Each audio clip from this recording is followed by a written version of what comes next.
Welcome dear student, welcome to this video. Now as you know हम लोग जो है वो 5 किंगडम सिस्टम ऑफ क्लासिफिकेशन के बारे में पढ़ रहे हैं। हमने हमारे लास्ट वीडियो में किंगडम फंजाई के बारे में, उसके जनरल कैरेक्टरिस्टिक्स के बारे में डिस्कस किया था।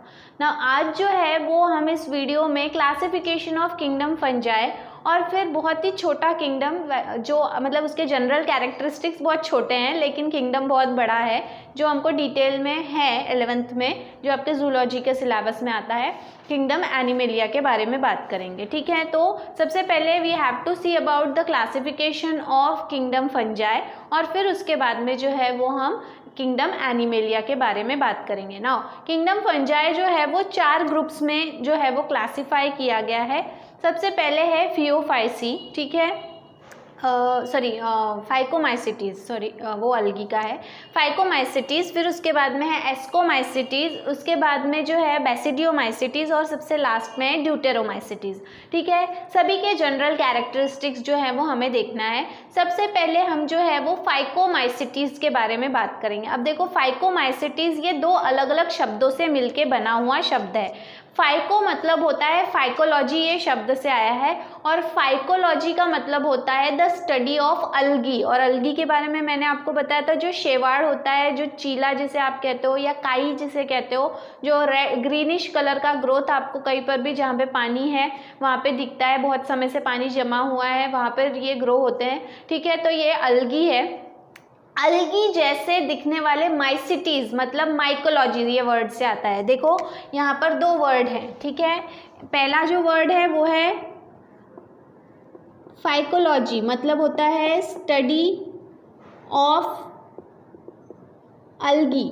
दूसरा है माइकोलॉजी, ठीक है, द स्टडी ऑफ फंजाई या फिर फंगस। ठीक है, तो जो भी यहाँ पे फाइको ये वर्ड आया है अलगी से और माइको या माइसिटीज ये वर्ड आया है फंगस से, तो ऐसे फंगस जो किसकी तरह होते हैं, अलगी की तरह होते हैं, उनके कैरेक्टरिस्टिक्स अलगी से मिलते जुलते हैं, इसीलिए उन्हें फाइकोमाइसिटीज कहा जाता है। And that is why they are commonly called as algal fungi, algae जैसे दिखने वाले फंजाई। ठीक है ना, इनका माइसेलियम कैसा होता है, तो माइसेलियम जो है वो असेप्टेड होता है। जैसे मैंने आपको लास्ट वीडियो में बताया था कि जिस थ्रेड में, जिस फिलामेंट में बीच में सेप्टेशन नहीं होते उन्हें असेप्टेड या फिर सिनोसिटिक हाइफी कहा जाता है। तो यहाँ पर जो भी माइसेलियम है फाइकोमाइसिटीज का, ये असेप्टेड होता है, सिनोसिटिक होता है। ठीक है, असेप्टेड मतलब ही सिनोसिटिक हाइफी होता है। ठीक है, देन हैबिटेट, कहाँ पर ये ज़्यादा पाए जाते हैं, they are mostly formed in moist and damp place. Moist मतलब जहाँ पे नमी होती है, थोड़ा सा गीलापन रहेगा।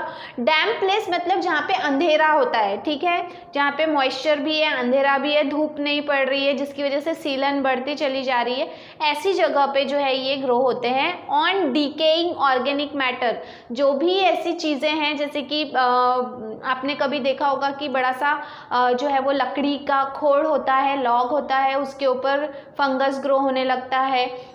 तो ऐसी जो ऑर्गेनिक चीज़ें हैं उसके ऊपर जो है, जो सड़ रहा है उसके ऊपर, डिकेइंग मतलब होता है सड़ना, तो उसके ऊपर ये ग्रो होते हैं। एंड इन एक्वेटिक हैबिटेट, कुछ हैं जो पानी में भी ग्रो होते हैं एंड कुछ हैं जो पैरासाइट होते हैं, मतलब प्लांट के ऊपर पैरासिटिक मोड के थ्रू ग्रो होते हैं, मतलब पैरासाइट के तौर पे ग्रो होते हैं। ठीक है, इसके एग्जाम्पल हैं म्यूकर, राइजोपस। राइजोपस को ब्रेड मोल्ड कहा जाता है। ब्रेड मोल्ड इसलिए कहा जाता है, आप देखो कभी आप ब्रेड या फिर रोटी जो होती है, जनरली ये जो है वो कार्बोहाइड्रेट के ऊपर ज़्यादा ग्रो होता है, तो रोटी जो होती है आपने खाया नहीं, बंद डब्बे में बहुत समय से बंद है, उसको जब आप खोलोगे उसके ऊपर बुरशी लग जाती है, वो जो है वो राइजोपस है, उसे मोल्ड भी कहा जाता है, ब्रेड मोल्ड।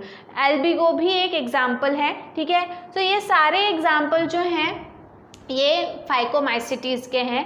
फाइकोमाइसिटीज जो है it is a group of organism या फंगस विच लुक लाइक और which have the characteristic feature like algae. Algae की तरह कैरेक्टर वाले जो फंगस हैं उन्हें फाइकोमाइसिटीज कहा जाता है। Then next ascomycetes. एस्कोमाइसिटीज में, अब माइसिटीज तो आपको पता चल गया कि फंगस है, एस्को मतलब क्या होता है? एस्को मतलब होता है सैक लाइक। सैक लाइक मतलब बोरे की तरह, पैकेट की तरह, ठीक है। तो जो ये सैक लाइक फंगस होते हैं या एस्कोमाइसिटीज होते हैं, तो यहाँ पे क्या होता है कि ये फंगस में जो है वो स्पोर्स होते हैं। पहले जो है ये जो पैकेट है ये बंद होता है, इसका माउथ बंद होता है और इसके अंदर में जो है वो बहुत सारे छोटे छोटे स्पोर्स तैयार होते हैं, ठीक है। ये जो भी स्पोर्स हैं, इन स्पोर्स को एस्काई कहा जाता है, ठीक है। क्या कहा जाता है? एस्काई, ASCI, एस्काई, ठीक है, या फिर एस्कोस्पोर। ये जो है ये एस्काई है और इसे क्या कहा जाएगा? These are called as ascospores, ठीक है। ये एस्काई है जो पैकेट है और ये जो भी स्पोर्स हैं they are called as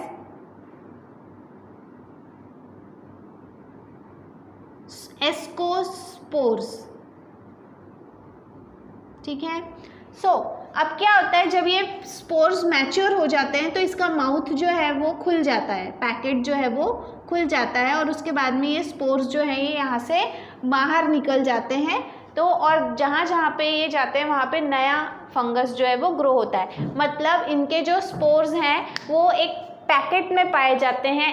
sac मतलब होता है बोरा, तो बोरा जैसा बंद होता है, पैकेट होता है, उस तरह का जो फंगस होता है उसे एस्कोमाइसिटीज कहा जाता है। And that is why commonly it is commonly called as sac fungi, इसीलिए उन्हें सैक फंजाई कहा जाता है, ठीक है। देन इसके बाद में नेक्स्ट इज माइसेलियम। कैसा है इसका माइसेलियम जो है वो मल्टी सेल्यूलर होता है, ठीक है। यहाँ पर बहुत सारे जो हैं वो सेल्स होते हैं, मल्टी सेल्यूलर, ठीक है। स्पेलिंग थोड़ा सा यहाँ पे गलत हो गई थी। मल्टी सेल्यूलर होते हैं मोस्टली, और रेयरली बहुत कम है जो यूनिसेल्यूलर होते हैं, ज़्यादातर जो है वो मल्टी सेल्यूलर माइसेलियम वाले होते हैं। ब्रांच्ड होते हैं, इनकी ब्रांचेस भी आपको देखने मिलेगी, मतलब ऐसा सीधा सीधा फिलामेंट नहीं होता है, इसमें ब्रांचेस भी होती हैं। एंड सेप्टेड, और जो भी ब्रांच है उनमें बीच बीच में आपको क्या दिखाई देंगे? ऐसे लाइनिंग्स भी दिखाई देते हैं, सेपरेशंस भी दिखाई देते हैं जिन्हें हम सेप्टा कहते हैं। तो यहाँ पे सेप्टेड हाइफी भी होती है। देन डिकम्पोजर्स, ये डिकम्पोजर्स होते हैं, मतलब जो भी मैटर है उसको डिकम्पोज करते हैं, ब्रेक डाउन करते हैं। पैरासाइट होते हैं, किसी भी ऑर्गेनिज्म के बॉडी के ऊपर जो है वो एज अ पैरासाइट ग्रो करते हैं। और कोफ्रोफिल्स मतलब होता है जो काउ डंग, जो काऊ होता है उसका जो डंग होता है, गोबर के ऊपर जो ग्रो होते हैं उन्हें कहते हैं कॉफ्रोफिल्स, ठीक है। कॉफ्रोफिल्स जो हैं ये डंग के ऊपर ग्रो होने वाले फंगस हैं, तो ये भी किस ग्रुप में आते हैं? एस्कोमाइसिटीज़ में ही आते हैं, ठीक है। देन इसके बाद में कुछ ऐसे एस्कोमाइसिटीज़ हैं जिन्हें खाया जाता है, कंज्यूम किया जाता है, जिसका एग्जाम्पल है मॉरेल्स एंड ट्रफल्स, ठीक है। मॉरेल्स एंड ट्रफल्स ये एक ऐसी वैरायटी है जिन्हें जो है वो कंज्यूम किया जाता है, खाया जाता है, ठीक है। छोटे फंगस होते हैं जैसे मशरूम्स होते हैं, उसी तरह से ये छोटे फंगस होते हैं जिन्हें खाया भी जाता है, ठीक है। देन इसके बाद में जो है इसके एग्जाम्पल हैं एस्परजिलस, न्यूरोस्पोरा, सेकेरोमाइसिस, पेनिसिलियम, बहुत सारे एग्जाम्पल्स हैं। देन तो ये है एस्कोमाइसिटीज़, ठीक है, जिसमें जो है वो उसके स्पोर्स एक बैग लाइक स्ट्रक्चर में तैयार होते हैं, इसीलिए उन्हें सैक फंजाई भी कहा जाता है। देन इसके बाद में है बेसिडियोमाइसिटीज़।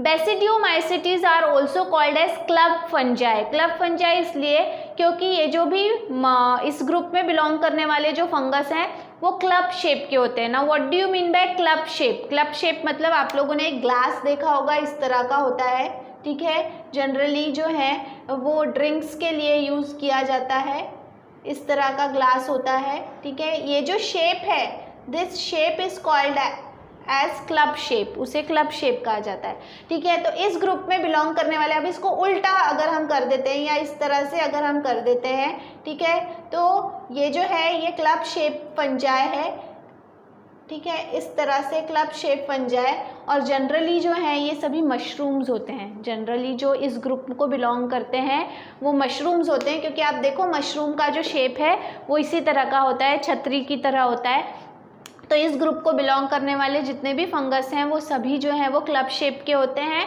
और ज़्यादातर मशरूम्स होते हैं, ठीक है। इनकी माइसेलियम अगेन ब्रांच्ड होती है और सेप्टेड होती है, इनके बीच में भी आपको हाइफी में सेपरेशन दिखाई देगा। देन एग्जाम्पल है एगैरिकस विच is a type of mushroom, ठीक है। देन गैनोडर्मा जो है उसे ब्रैकेट फंजाई कहते हैं क्योंकि उसका जो शेप है वो ब्रैकेट की तरह होता है, ठीक है। And ustilago which is a smut, smut क्या होता है पहले वो बात करते हैं। आप देखो कि गेहूं की खेती अगर हम करते हैं कोई, तो जो गेहूं है वो कैसा लगता है प्लांट के ऊपर, जो है वो इस तरह से गेहूं की फसल लगती है। अब जो भी अगर आप जो जहाँ पर दाने लगने वाले हैं, ठीक है, जहाँ पर जो है वो गेहूं के सीड्स लगने वाले हैं वहाँ पर ये फंगल इन्फेक्शन हो जाता है और उसकी वजह से वो अंदर से पूरे उस सीड को खा जाता है, मतलब खराब कर देता है और वो ब्लैक पाउडर में कन्वर्ट हो जाता है। तो वो जो ब्लैक पाउडर होता है उसे स्मट कहते हैं, ठीक है। देन पक्सीनिया जिसे हम क्या कहते हैं, जिससे rust, commonly it is called as rust. Puccinia मैंने आपको लास्ट वीडियो में भी बताया था, जो गेहूं के लीव्स होती है, स्पेशली जो है वो गेहूं वगैरह के ऊपर ही ये ग्रो होता है, गेहूं है, बाजरा है, ज्वार है, इसकी जो लीफ होती है इस पे आपको ऐसे रेड रेड कलर के स्पॉट्स नज़र आएंगे। रेड रेड कलर के स्पॉट्स मतलब जैसे रस्ट, रस्ट क्यों कहा है इसको, रस्टिंग, रस्टिंग मतलब लोहे को जंग लगती है, तो जैसे दाग पड़ते हैं उसके ऊपर, जैसा आपको स्ट्रक्चर दिखता है, जैसा कलर दिखता है ब्राउनिश कलर का, वैसे ही दाग आपको इस लीफ के ऊपर दिखेंगे। वो दाग कहाँ से आए, अपने आप नहीं, एक्चुअली वो फंगस है जिसने उस लीफ के ऊपर अटैक किया है, उस पर इन्फेक्शन क्रिएट किया है, ठीक है। तो ये सभी जो हैं ये एग्जाम्पल हैं बेसिडियोमाइसिटीज़ के। बेसिडियोमाइसिटीज़ क्या है, ये ऐसा ग्रुप ऑफ फंगस है जिसमें क्लब शेप के फंगस इंक्लूड किए हैं और स्पेशली मशरूम इंक्लूड किए हैं, ठीक है। एंड लास्टली सबसे लास्ट ग्रुप जो है वो है ड्यूटेरोमाइसिटीज़।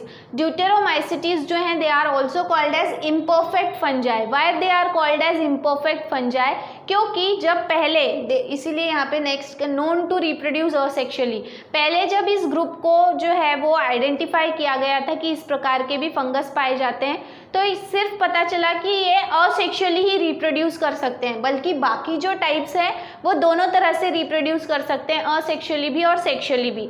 लेकिन जब बाद में after some time when it was discovered that कि सिर्फ ये असेक्सुअली नहीं बल्कि सेक्सुअली भी रिप्रोड्यूस कर सकता है, तब उन्हें ड्यूटेरोमाइसिटीज़ का नाम दिया गया। नहीं तो जब तक के सिर्फ इतना ही पता था कि ये सेक्सुअली रिप्रोड्यूस नहीं कर सकता, असेक्सुअली ही रिप्रोड्यूस कर सकता है, तब तक के उन्हें जो है वो इम्परफेक्ट फंजाई ग्रुप में ही रखा गया था, ठीक है।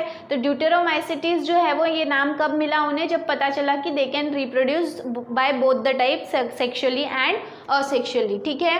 देन इसके एग्जाम्पल है अल्टरनेरिया, देन कोलेटोट्रैकम, ये सभी इसके एग्जाम्पल हैं, ठीक है। तो जो भी फंगस है इसकी सबसे बड़ी खासियत है कि इनके जो स्पोर्स के टाइप होते हैं या साइज होता है, शेप होता है, उसके हिसाब से इन्हें जो है वो आइडेंटिफाई किया जाता है। वेराइटी ऑफ फंगसेस आर क्या कहेंगे हम उसको, identified with the help of the pattern, the shape and the type of spores, ठीक है। उनमें जो स्पोर्स तैयार होते हैं, जैसे कि एस्कोमाइसिटीज़ में एक बैग में तैयार हो रहे हैं और एक बैग के अंदर, एक पैकेट के अंदर कम से कम 7 स्पोर्स एक के ऊपर एक अरेंज्ड होते हैं, ठीक है। तो ये जो है ये पैटर्न है, ये खास बात होती है फंगस को पहचानने वाली, ठीक है।